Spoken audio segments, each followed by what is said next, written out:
we talked about James Comey, and I said, listen, James Comey wasn't posting the picture of that shell formation that said 8647, which obviously means kill Trump. We're not stupid. We're not kindergartners, and we're not liars. We all know exactly what that message means. So does James Comey. He's just, as he ever was, a complete and utter liar. He claims he didn't know it was violent. He claims he just thought it was a political message, something he saw on the beach. Absolute BS. Absolute BS. And I said, listen, he wasn't posting that picture to specifically call for people to kill Trump. It might have that effect. I don't know. I hope not. I pray that happen. But that's not the intention. That wasn't James Comey's intention in posting that picture. His likely intention was to do a dry run. The same sort of dry run that school shooters or bombers sometimes do when they call a school and threaten a bomb threat, or call in a bomb threat, or call in a threat to shoot the school, and then they don't carry out that threat. They just sit back and they observe the response. What does the school administration do? What is the protocol for teachers? What is the protocol for parents? What is the protocol for law enforcement? And they get a picture of what response they will encounter when they actually carry out their threat, which they often then do. That's what James Comey was doing with Donald Trump. He was sending up a flare. He was saying, what are you actually going to do? Are you all bluff and bluster? Are you going to sit there and claim that you have a zero tolerance policy for political violence? But then what are you going to do? Send the Secret Service to my house? Ooh, la la, whoopity-doo.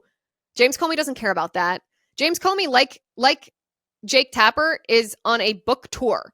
James Comey's trying to sell books. And so, number one, this is just a slimy publicity stunt to bring attention to his new book.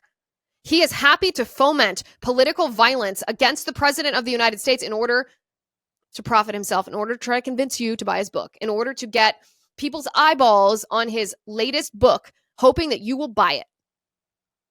The shamelessness of James Comey rivals the shamelessness of Jake Tapper. He was sending up a test flare to see if President Trump will do anything. And I said yesterday on the show, and I stand by this, that he should be prosecuted for this. His excuse is so flimsy, so lame.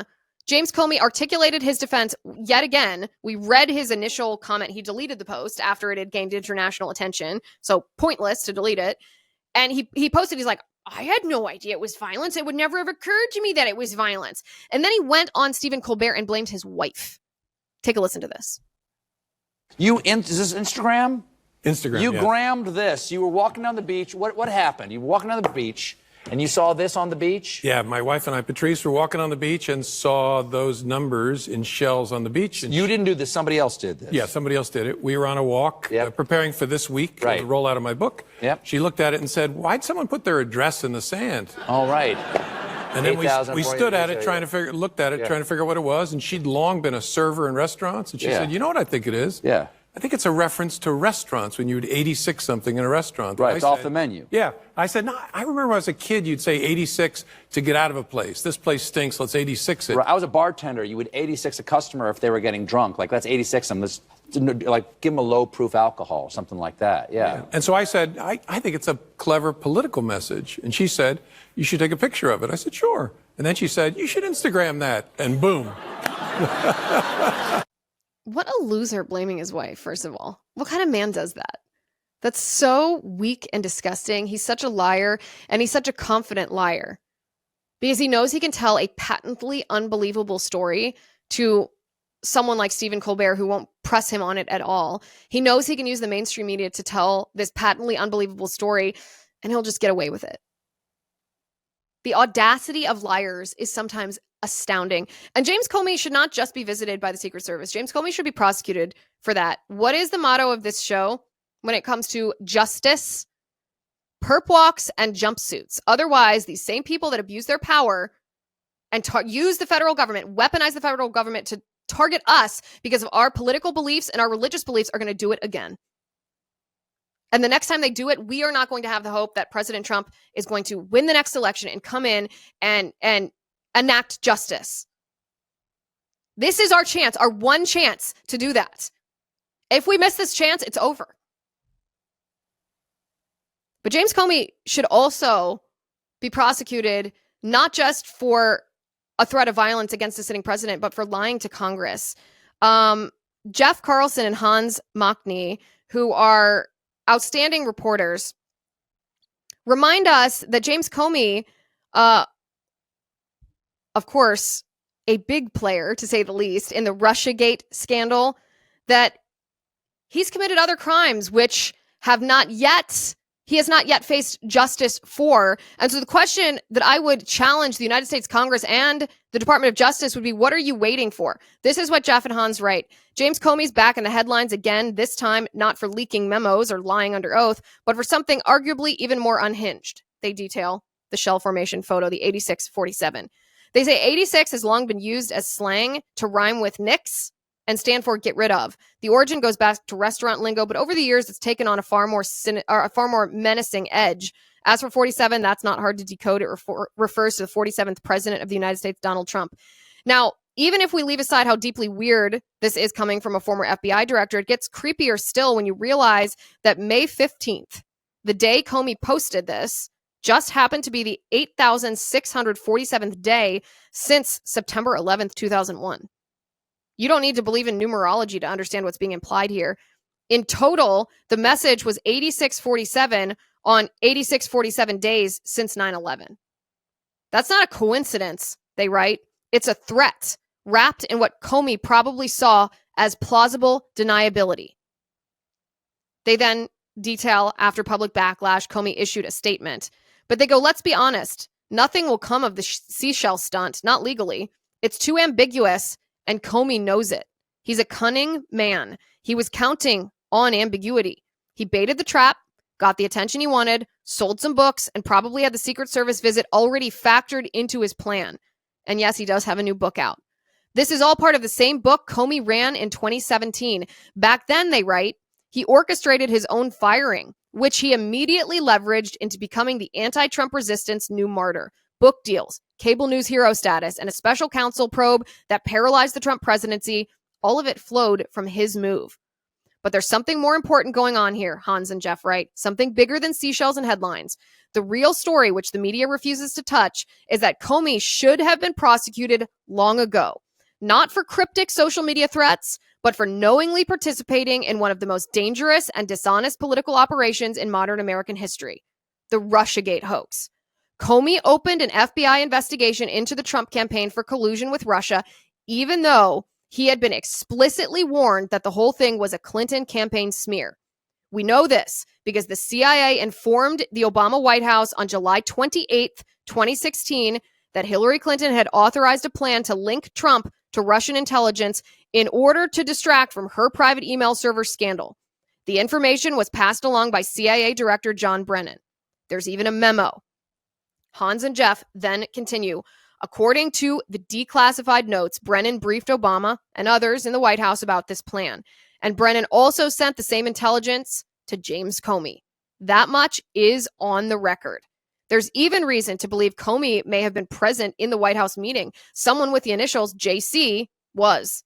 And the full attendee list has never been officially disclosed. So let's be clear, they write, Comey knew the Trump-Russia narrative was manufactured. He knew the Steele dossier was fiction. He knew the Clinton campaign had planted the story. And still, he allowed the FBI to launch a full-scale investigation into soon-to-be President Trump based on lies. And when President Trump won the election, Comey doubled down. He didn't just go along with it. He drove the hoax. Hans and Jeff write, he signed the FISA warrants. He oversaw the witch hunt. He publicly feigned ignorance while privately advancing a false narrative. When Congress came calling, he lied again and again, which brings us to the point, they write. There's a crime that Comey can and should be charged with, one that's provable, one that falls well within the statute of limitations, and one that, unlike the seashells, he likely hasn't prepared a defense for. On September 30th, 2020, Hans and Jeff write, Comey testified before Congress and claimed to have no recollection of being briefed on the Clinton plan to smear Trump with Russia collusion. Specifically, when asked about the Clinton plan, Comey answered, quote, that doesn't ring any bells with me, end quote. When he was given a chance to change his answer, he insisted it did not ring a bell. That was a lie. And we can prove it since Brennan himself confirmed Comey was given a referral about the Clinton plan. Hans and Jeff write, Comey also denied knowing anything about Igor Danchenko, the so-called primary subsource for the Steele dossier. But Danchenko had already admitted to the FBI on January 24th, 2017, i.e., the very same day Comey sent 2 rogue agents to entrap General Michael Flynn, that the dossier was nothing more than gossip he shared with old drinking buddies. In other words, it was a hoax within a hoax. But instead of blowing the whistle, the FBI buried Danchenko's admission, paid him hundreds of thousands of dollars, and made him a confidential human source to shield him from scrutiny. Comey claims he knew nothing about any of that. That, too, was a lie. Another lie he told Congress was claiming he first learned about the Steele dossier in late September 2016, yet we know Steele himself handed the dossier over to the FBI on July 5th, 2016, and it quickly made its way to FBI leadership. Hans and Jeff say, unlike the Seashell Post, these are lies that can be prosecuted. The 5-year statute of limitations on Comey's September 30th, 2020 testimony has not yet expired. There is still time. The paper trail exists and is now accessible to Kash Patel, the new FBI director, and Dan Bongino, his deputy. Between them, they have the authority and the clearance to retrieve the records proving Comey was briefed about Clinton's hoax and the Steele dossier, that he knew about Danchenko, and that he repeatedly lied under oath when he claimed otherwise. Comey's defense, summed up as, I do not recall, is laughable on its face, but with the right paper trail, it becomes provably false. It's a test. James Comey is testing the Trump administration. And now it's up to the Trump administration, all the way at the very top. It's up to President Trump. It's up to Attorney General Pam Bondi.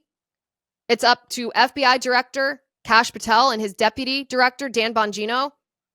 Are you going to charge James Comey for the crimes he committed against the American people? Are you going to charge James Comey for lying to Congress about propagating what he knew was a false campaign smear funded by Hillary Clinton against Donald Trump? Are you going to prosecute James Comey for weaponizing the FBI against a man because he didn't like the man's politics? Because the clock is ticking. The statute of limitation runs out in just a couple months here. James Comey is this close to getting away with what he did. Unless you stop him. Raise your voices. Let Kash Patel and Dan Bongino and Pam Bondi and President Trump know James Comey must be charged. We're not vindictive. We're not seeking revenge. We're not trying to stick it to him. We're not trying to target our political enemies. We demand justice because our system of self-governance requires it. Without justice, our civil society will cease to exist. And James Comey is thumbing his nose in the face of it as we speak.